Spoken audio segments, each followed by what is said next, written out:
광야입니다.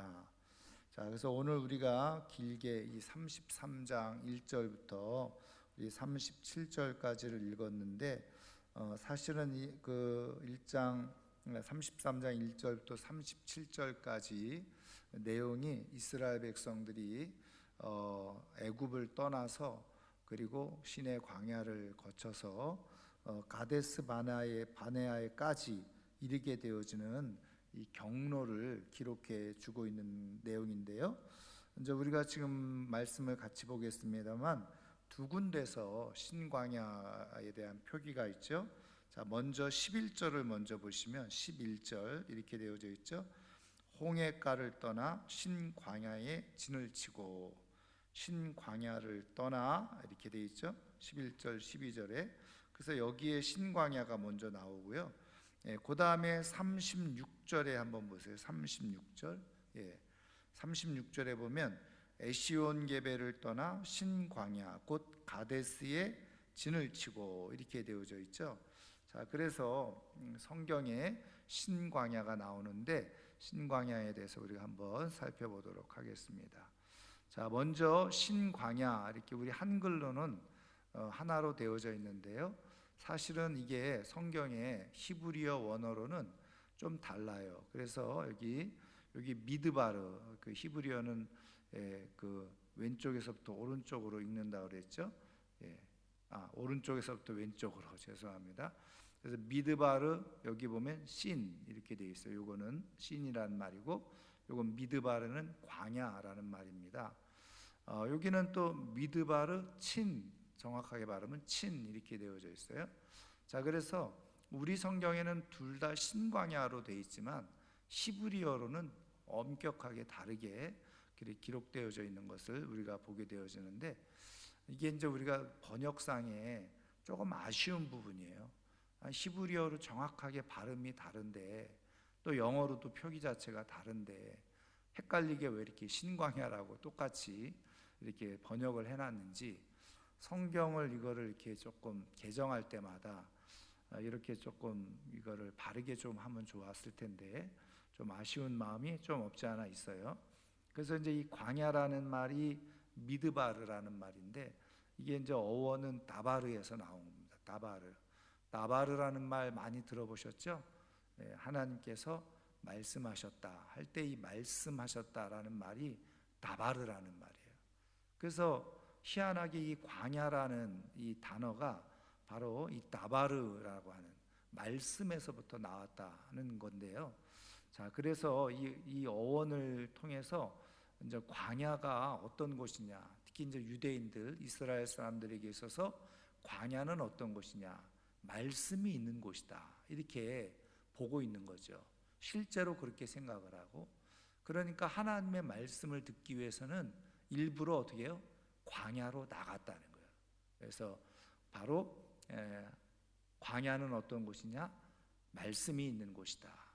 하나님의 말씀이 들리는 곳이 바로 광야다.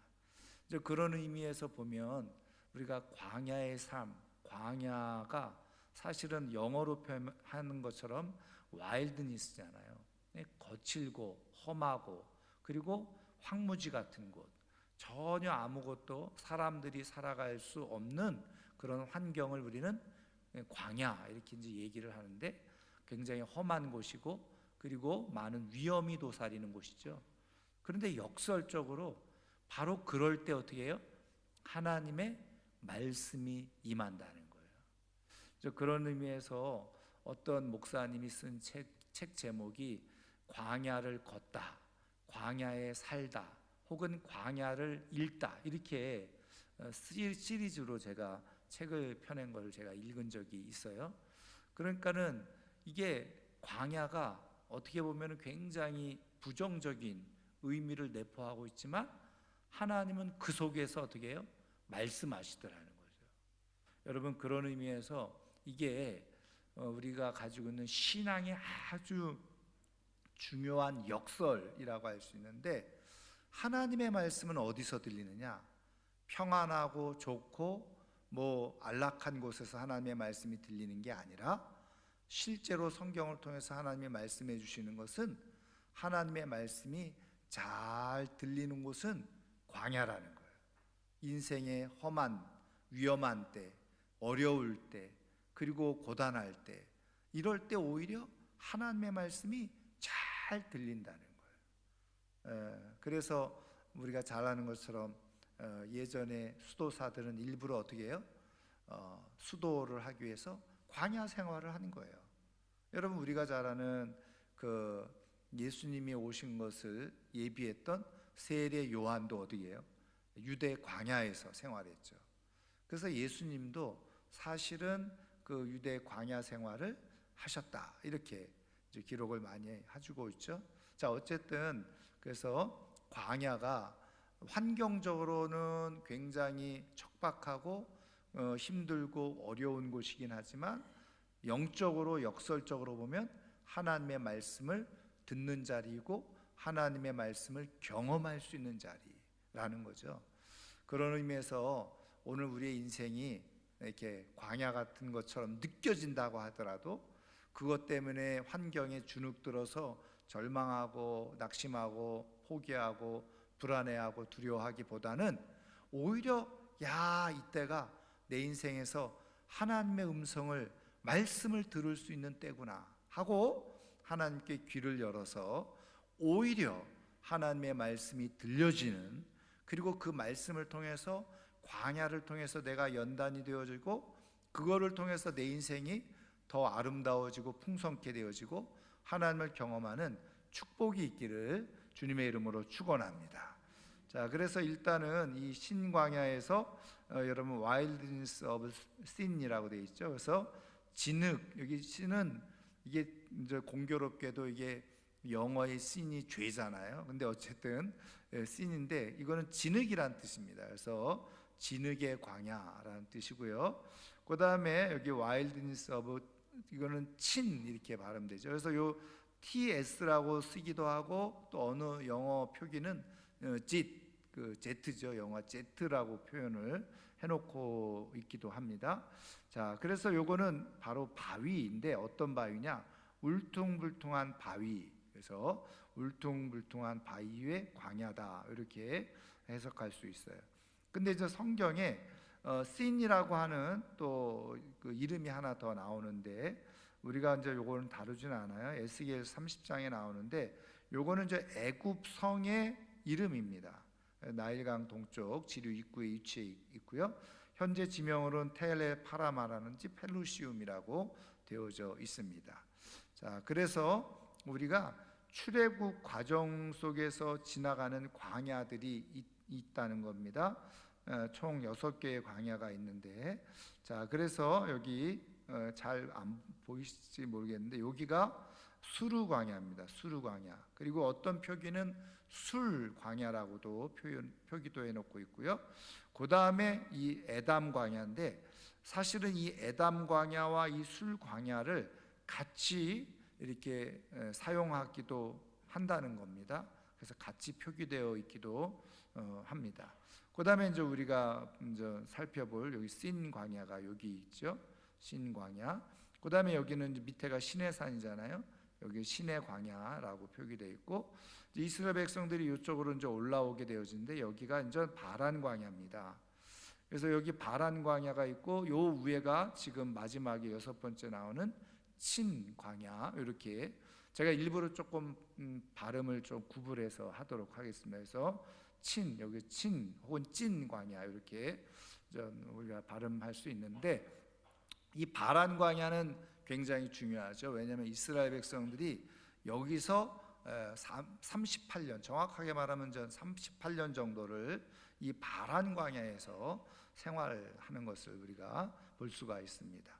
자, 그래서 다시 이제 그러면 신광야 위치가 어디냐? 여기 말씀드린 것처럼 여기 엘림에서부터 이 돕가까지 요 사이가 바로 신광야.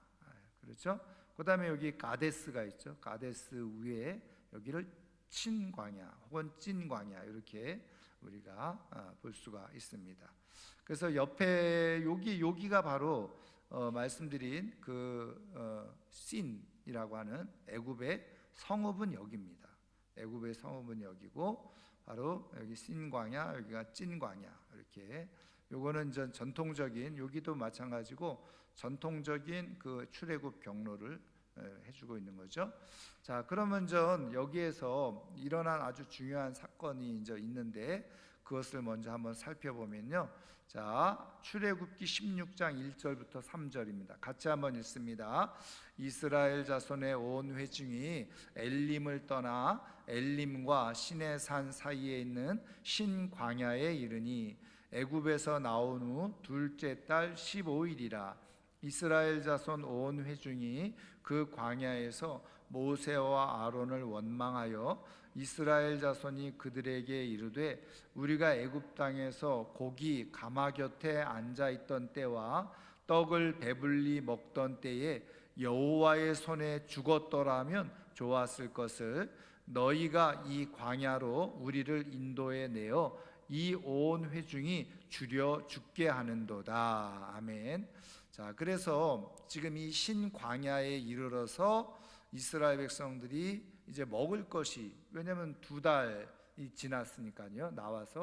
나올 때는 일부 그런 이제 먹을 것을 좀 준비해 나왔겠죠.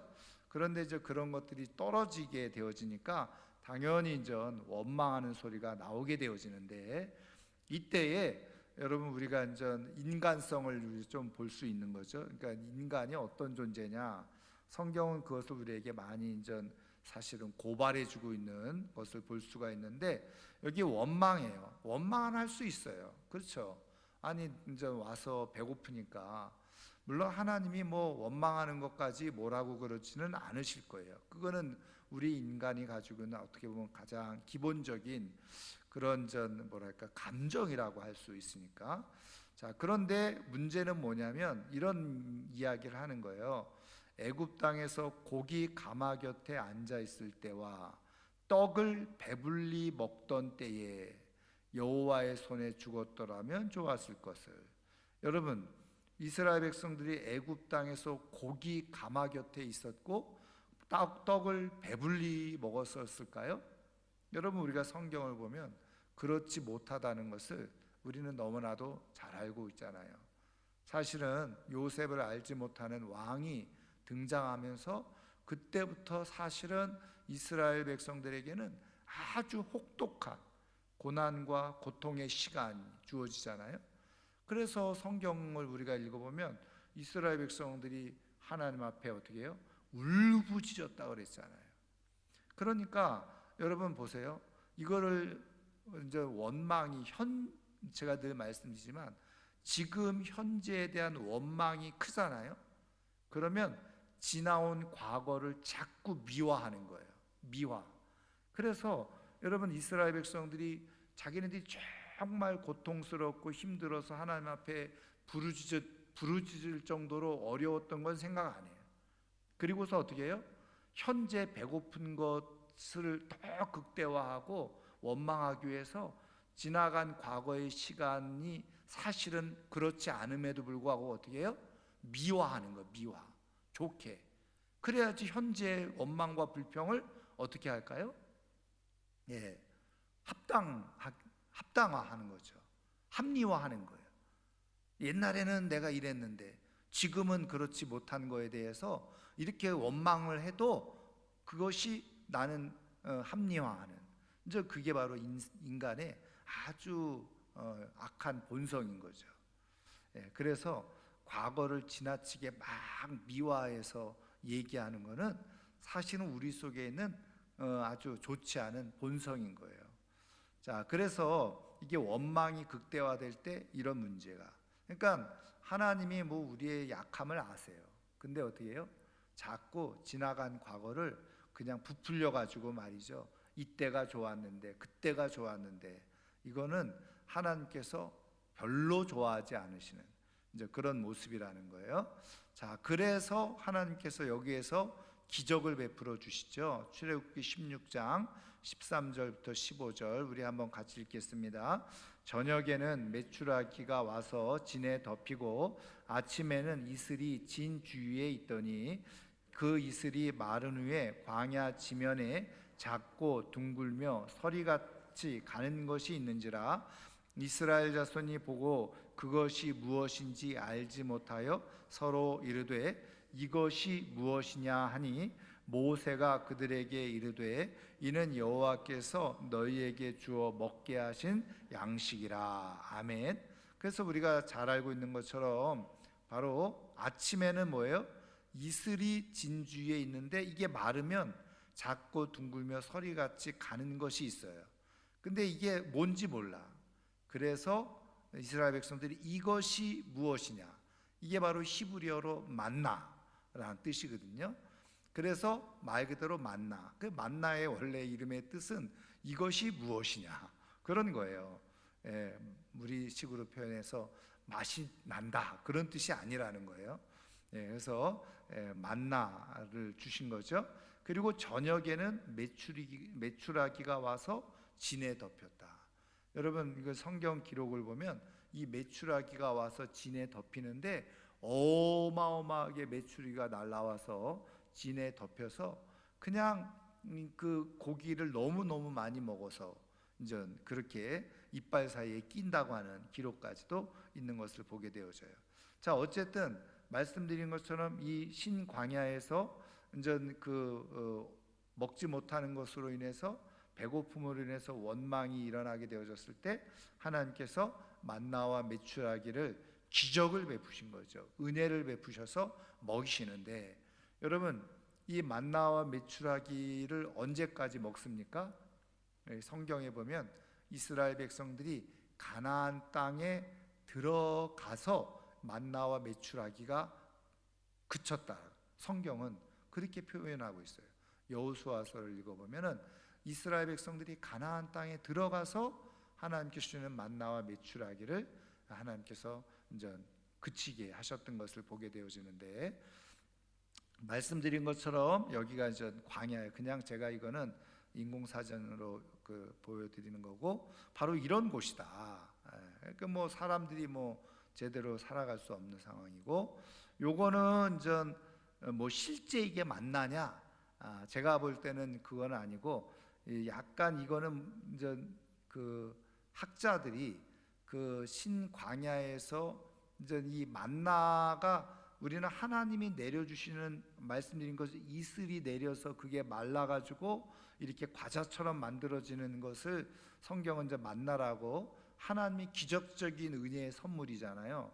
근데 이제 학자들이 그 인근을 쭉 연구를 해보니까 실제로 이런 모양의 그 열매, 이 씨 같은 것이 있다는 거죠.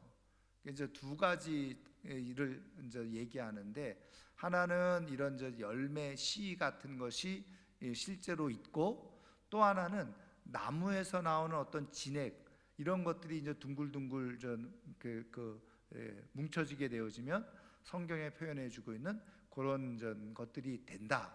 그래서 이야기를 하고 있는데 그건 이제 지나친 해석이라는 거죠. 왜냐하면 그런 거는 그 지역에서는 나오는데 다른 데서는 안 나오잖아요. 근데 우리가 성경의 기록을 보면 만나와 메추라기 말씀드린 것처럼 40년 동안 하나님께서 광야에서 먹여주셨잖아요. 그러니까 함부로 자꾸 이 자연적인 것을 들이대 가지고 마치 그것을 가지고 증거를 삼으려고 하는 것은 성경을 우리가 조금 왜곡할 수 있는 부분이 있다 하는 거예요. 자, 어쨌든 이렇게 만나와 메추라기 보여주고요. 자, 그 다음에 이제 우리가 알아야 될 것이, 앞서는 말씀드린 신광야에서 일어났던 일이라고 한다면, 이제 두 번째로는 이제 신광야에서 일어나는 사건을 우리가 살펴보면, 자, 민수기 20장 1절입니다. 우리 같이 읽겠습니다.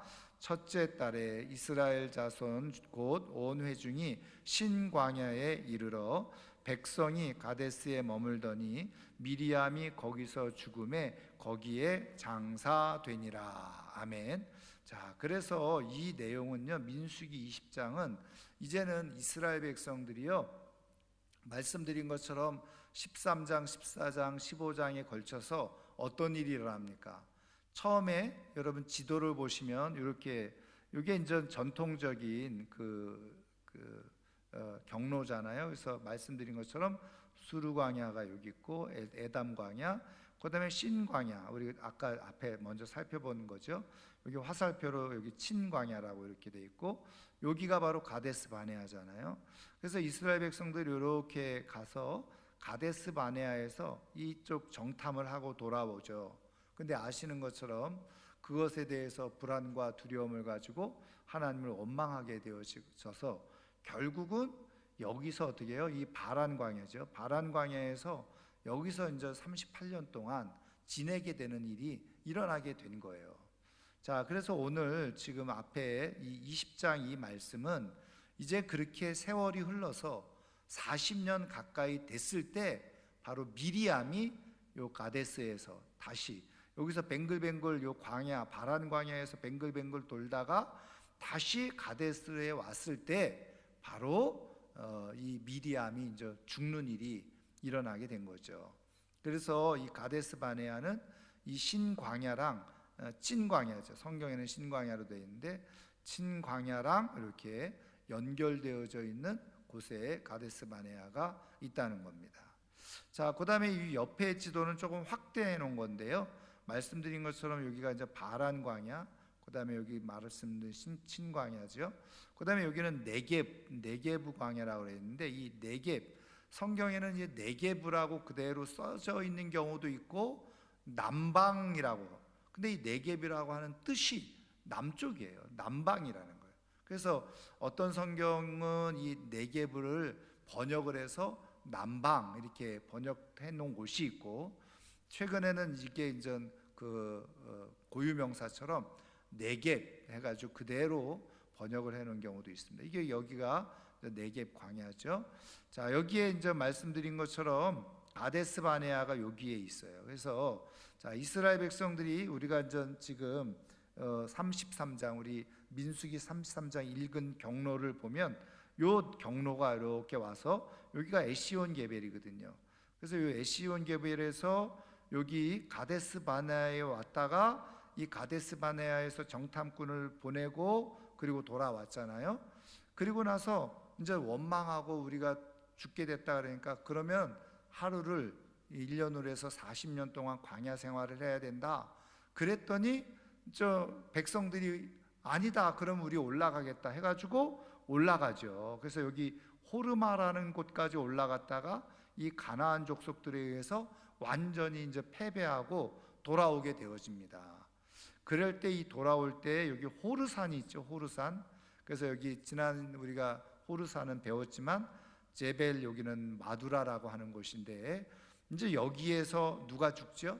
아론이 죽는 일이 일어나게 되었죠. 그래서 여기 찐 광야에 자 그래서 여기에서 이제 어떤 여러분 보시면 요 색깔이 이렇게 돼 있는데 연두 색깔 여기 이게 바로 이스라엘 백성들이 이 에돔 여기가 에돔 땅이잖아요. 에돔을 가로질러서 가나안 땅으로 들어가기 왜냐하면 이쪽으로 갔다가는 실패를 했으니까 이쪽으로 가려고 에돔에게 이제 요청을 하잖아요. 에돔 족속에게. 그랬더니 에돔 족속이 이거를 받아줍니까? 안 받아줍니까? 안 받아준 거예요. 그래서 다시 이 이스라엘 백성들이 이 에시온 게벨로 내려와요. 그래서 원래는 또 이쪽으로 올라가면 이게 이제는 이 왕의 대로라고 해서 이게 좋은 길이죠. 근데 여기로 못 가는 거예요. 그래서 우회해 가지고 이렇게 이제 돌아가는데 이 우회해서 돌아가니까 또 불만을 하게 되어지죠. 이스라엘 백성들이 이제 그렇게 되어진 겁니다. 자, 어쨌든 이렇게 가려고 했다가 다시 에시온 게벨로 해서 돌아가게 되어지는데 이제 말씀드린 것처럼 지금 이 호르산에서 그 아론이 죽고 그 다음에 말씀드린 것처럼 그 앞에 가데스에서는 이 그 모세의 그 누이죠, 누나죠, 예, 그 미리암이 죽는 일이 일어났죠. 그래서 이제 지난 시간에 우리가 이제 한번 이 호르산 본 것처럼 이렇게 되어져 있어요. 그래서 그 원래는 이게 이제 제벨 마두라라고 하는 이제 곳이죠. 친광야 바로 옆에 있는 산이입니다. 그런데 이제 우리가 뒤에서 좀 더 한 번 더 보겠습니다만은 그 요르단 지금 여기는 지금 현재는 이스라엘 땅이죠. 그런데 그 요단강 동편에 있는 요르단 땅에 이제 실제로 아론의 무덤이 있는 곳. 그래서 많은 사람들이 성지순례에 가면 거기를 가잖아요. 거기에는 실질적으로 그 아론의 무덤이 있다 그러고, 거기 또 수도원도 있고, 거기 또 이제 가면은 100% 성지순례 가면 반드시 가는, 우리가 말하는 지난 시간에 본 페트라도 있고, 그래서 거기를 이제 중심으로 해서 이제 보게 되어지는데, 실질적으로 이제 학자들이 연구해 보니까 이제 거기가 호르산이 아니다. 이게 이제 호르산일 거다. 이렇게 이제 최근에 많이 이제 연구하고 이제 발표를 하고 있는 거죠. 예. 자, 그래서 여기 이제 말씀드린 것처럼 여기 이제 가데스 바네아에서 여기서 있었던 일들, 미리암이 죽고 호르산에서는 아론이 죽고, 말씀드린 것처럼 여기가 그 호르마죠. 호르마에서 여기 공격했다가 가나안 족속에게 의해서 패하고 돌아오게 되는 일이 일어났던 것을 보게 됩니다. 자, 그래서 여기에서 이제 두 번째 이 신광야에서 이제 어떤 일이 일어났느냐 한번 보도록 하겠습니다. 자, 민수기 27장 12절에서 14절 우리 한번 같이 읽겠습니다. 여호와께서 모세에게 이르시되 너는 이 아바림 산에 올라가서 내가 이스라엘 자손에게 준 땅을 바라보라. 본 후에는 내 형 아론이 돌아간 것 같이 너도 조상에게로 돌아가리니 이는 신광야에서 회중이 분쟁할 때에 너희가 내 명령을 거역하고 그 물가에서 내 거룩함을 그들의 목전에 나타내지 아니하였음이니라. 이 물은 신광야 가데스의 무리바 물이니라 그랬어요. 제가 여기 지금 요 말씀은 민수기 27장 내용인데, 요 내용은 뭐냐면 말씀드린 것처럼 하나님께서 모세에게 가나안 땅에 들어가지 못할 것에 대해서 말씀해 주시는 내용이잖아요. 근데 이게 27장의 내용인데, 그래서 그럼 왜 못 들어갔느냐? 바로 이 신광야에서 있었던 사건, 그것이 뭐냐? 바로 이스라엘 백성들이 물이 없어서 막 원망하니까 이제 모세와 아론이 어떻게 했어요?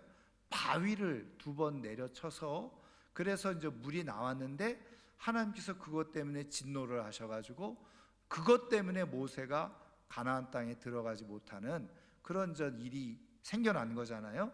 그래서 여기 보면 내 명령을 거역하고 그 물가에서 내 거룩함을 그들의 목전에 나타내지 아니하였음이냐. 그래서 이 물은 신광야 가데스의 무리바물이다. 이렇게, 여기 무리바라는 뜻은 다툼, 싸움이라는 뜻이에요.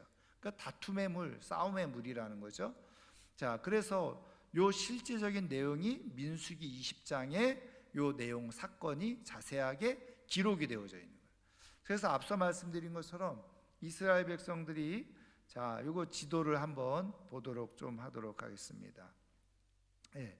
자, 요거는 약속의 땅까지 이동 경로인데 전통 경로 이렇게 해가지고 쭉 나온 거죠. 그래서 말씀드린 것처럼 요 바란 광야에서 거의 38년 동안 이렇게 여기서 막 방황하고 훈련과 연단을 받은 다음에 가데스 바네아에서 앞서 말씀드린 것처럼 그 모세의 누나였던 미리암이 죽고 호르산에서, 그렇죠? 호르산에서 이제 아론이 죽죠.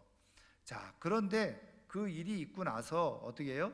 바로 이 그 신광야에서 지금 읽은 사건이 일어난 거예요. 뭐예요? 바로 물 때문에 또 원망하는 이제 그런 사건이 있었다는 거죠. 자, 그래서 제가 요 지도를 보여진 이유가 뭐냐면, 여기 르비딤이라고 있어요. 르비딤. 여기는 신광야 다음에 있는 데죠. 근데 바로 이 여기에 신광야에서 이 르비딤에서 어떤 일이 일어났었냐? 똑같이 무리바 마사의 물, 여기서도 물 때문에 그래가지고 다툼이 일어나가지고요, 물이 없어서 원망했거든요. 이때 여기에서 그 모세가 또 물을 내는 그런 일이 일어나게 되어져요. 그래서 여기에서 르비딤 무리바 물 이렇게 르비딤 물이 그 무리바 물이고, 자 여기에서는 어떻게 해요? 가데스 무리바 물. 여기서 또 물 때문에 이제 그 싸움이 일어나고, 이제 여기에서 이제 그 모세가 바위를 쳐서 그렇게 이제 했다는 건데, 자 여기 보시면 옆에 이거 지도를 보시면 조금 다르죠.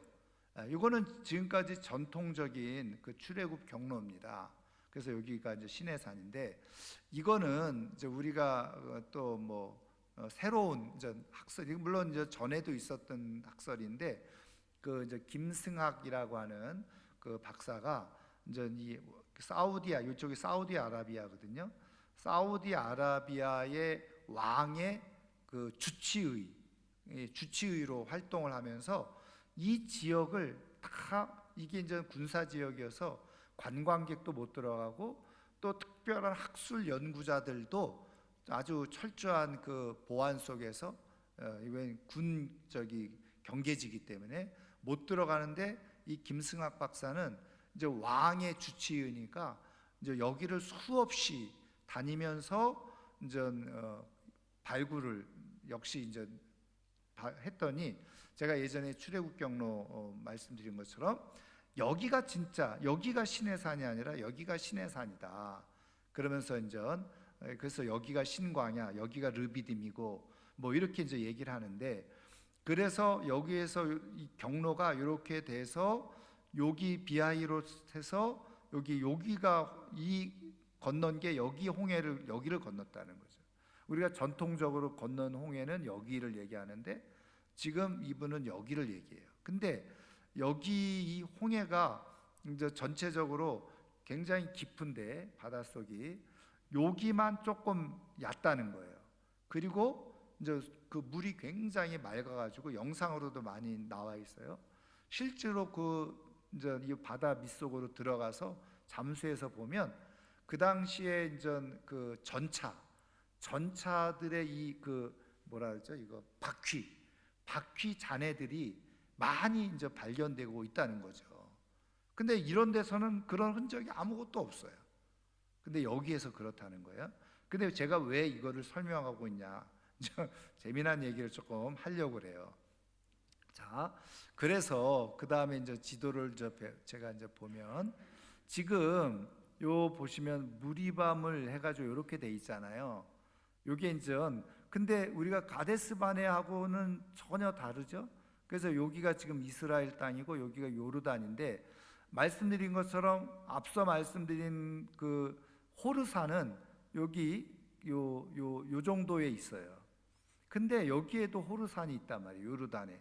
우리가 지난 시간에 호르산에 대해서 배운 것처럼.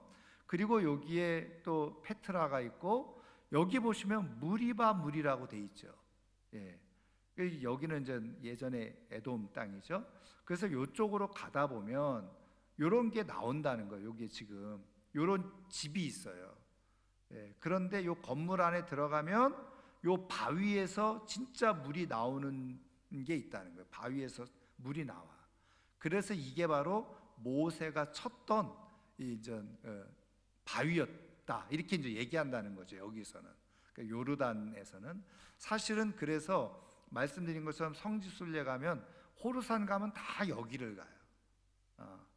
근데 이제 말씀드린 것처럼 이제 최근에 고고학적 연구를 통해서 호르산은 여기가 아니다. 이제 이쪽 아까 말씀드린 제벨 마두라라고 하는 그곳이 호르산에 가까웠다, 이렇게 이제 얘기를 하고 있는데, 어쨌든 여기에 이렇게 다 꾸며놓고 있는 거예요.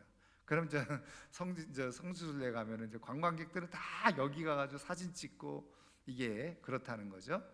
자, 근데 또 하나 이제 재밌는 거 제가 하나 사진을 보여드릴게요. 이게 이제 지난 시간에도 예전에 할 때 우리가 사진 제가 보여드렸잖아요. 이게 그 르비딤 아시죠? 제가 아까 다시 좀 돌아가면, 자 지금 여기 르비딤에서 한번 바위를 쳐서 물이 나왔다 그랬죠. 여기 가데스에서도 바위를 쳐서 물이 나왔다 그랬죠. 그런데 말씀드린 것처럼 요 르비딤, 여기 르비딤에서 일어난 사건. 근데 지금 여기에서는 아무 그런 바위가 나오지 않아요. 그런데 여기도 르비딤이 있죠. 지금 이 두 번째 경로 여기에 이 사우디 땅에 있는 르비딤. 그래서 지금 다음 요 사진은 앞서 말씀드린 것처럼 그 요르단 지역의 여기 호르산 여기에서 두 번째, 그러니까 40년이 지난 다음에 물 때문에 원망하고 거기서 바위를 쳐서 물을 냈는데 이것 때문에 이제 결국 모세가 가나안 땅에 아론하고 들어가지 못하는 결과를 초래했는데 바로 여기를 얘기해 주고 있어요. 그리고 요거는 앞서 말씀드린 것처럼 아까 첫 번째 이스라엘 백성들이 애굽에서 나와서 이제 그 물이 없어서 원망할 때 첫 번째 르비딤에서 일어난 무리바 물 사건의 바위거든요. 그래서 이게 산 꼭대기에 진짜 이렇게 바위가 갈라져 있는 모양이 있는 거예요. 여러분, 자, 사람이 여기 보여요? 이 사람이 여기 있습니다. 보입니까? 예. 요거하고 요거 다 똑같은 사진이에요. 이거는 정면에서 찍은 거고 이건 약간 요 앞에 돌이 이렇게 가로막혀. 이건 뒷면인데 여기 사람이 여기 있어요. 요 높이가 24m라는 거예요. 여러분 24m면 우리 지금 예배당 지금 이 천장이 7m밖에 안 돼. 그러면 24m면 이거 뭐 3배 이상 이 바위 자체가 이렇게 크다는 거예요. 예.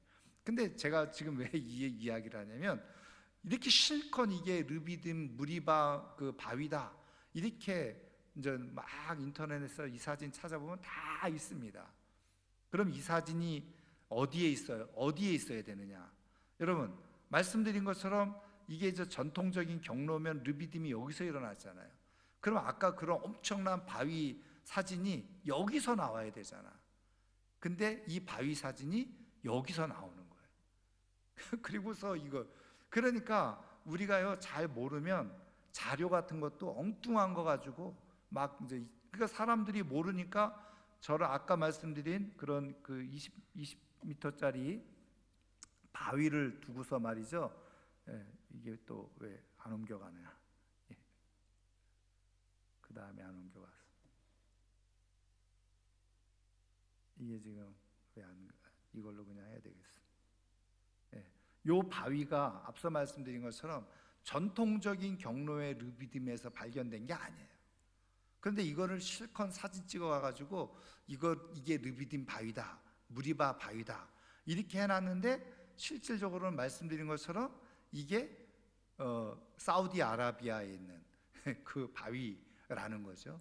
그러니까 이제 이게 엉뚱하게 이거 잘 모르면 여기저기 갖다 막 붙여가지고 마치 이 그 시내산 쪽으로 가다가 이 바위가 있는 것처럼 착각할 수가 있다는 거죠.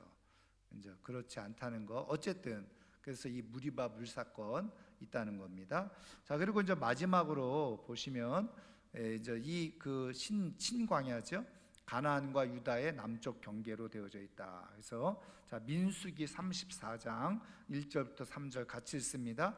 여호와께서 모세에게 말씀하여 이르시되 너는 이스라엘 자손에게 명령하여 그들에게 이르라. 너희가 가나안 땅에 들어가는 때에 그 땅은 너희의 기업이 되리니 곧 가나안 사방 지경이라.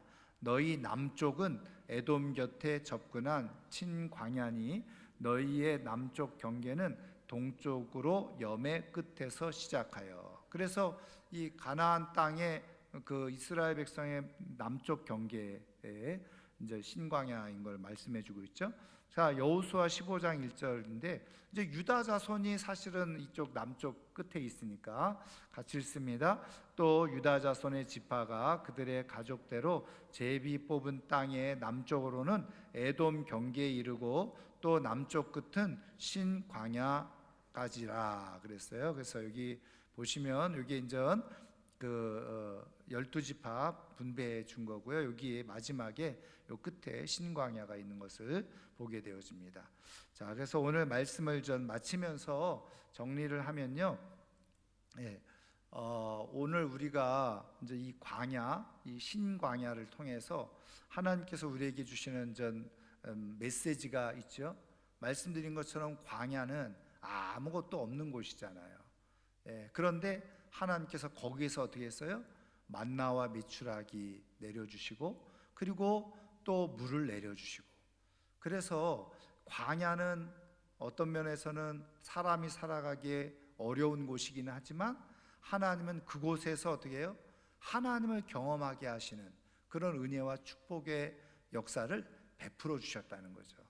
그런 의미에서 제가 처음에 서두에 말을 꺼냈듯이 우리 인생의 광야를 만날 때 그게 광야가 단순히 그냥 나를 힘들게 하고 고통스럽게 하고 어렵게 하는 그런 것이 아니라 오히려 나를 믿음으로 연단하는 그런 과정 속에서 오히려 하나님을 더 깊이 만날 수 있는 은혜의 기회가 된다.